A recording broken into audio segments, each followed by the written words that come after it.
welcome back to another M&S tutoring video. And in this video, we're gonna be beginning our last and fourth unit in grade 10 math, analytical geometry.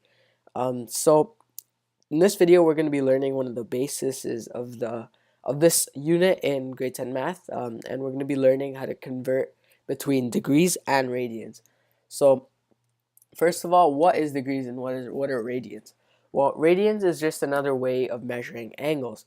But rather than angles, radians are used when you're measuring angles within a sector or a circle. And degrees are mostly used when you're measuring angles in given shapes and other really three-dimensional objects or two-dimensional objects even. So um, so let's look at a circle. Say for example you have this circle over here, right? It's not the greatest circle, but it's a circle. So say for example you have a sector over here, right? And a sector is basically just a part of a circle which is subtended by an angle. And let's say the angle that's subtended here is theta. We don't know that angle. And of course, both of these side lengths are the same and they are the radius. And over here, from here to here, is the arc length, right? And as of right now, we know the formula for the area of a sector. The formula for the area of a sector is theta is equal to A over R, right? And you have to remember that whenever we're looking at a circle, theta is always measured using radians. So we know that when A is equal to R, theta is equal to 1, right? So we can say 1 radian occurs when the radius is equal to the arc length. So now let's find out how many radians there are in a full circle. Now let's say for example I have another circle over here. It's better than my previous one. And let's say for example this entire circle, of course, is 360 degrees, right? And instead of making this circle into a sector, let's leave it as the whole circle, and we'll use the arc length rather as the circumference. So instead of A, I'm gonna make it the circumference, right? So now when we're actually looking at it, instead of theta, we have 360 degrees, right, is equal to 2 pi r, which is also the circumference, over the radius, right? Because this is basically the formula, and in this case, this is basically A, right? And this is the sector formula.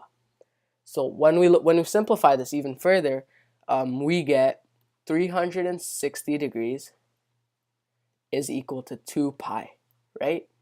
And it just so works out that 360 degrees is equal to 2 pi radians.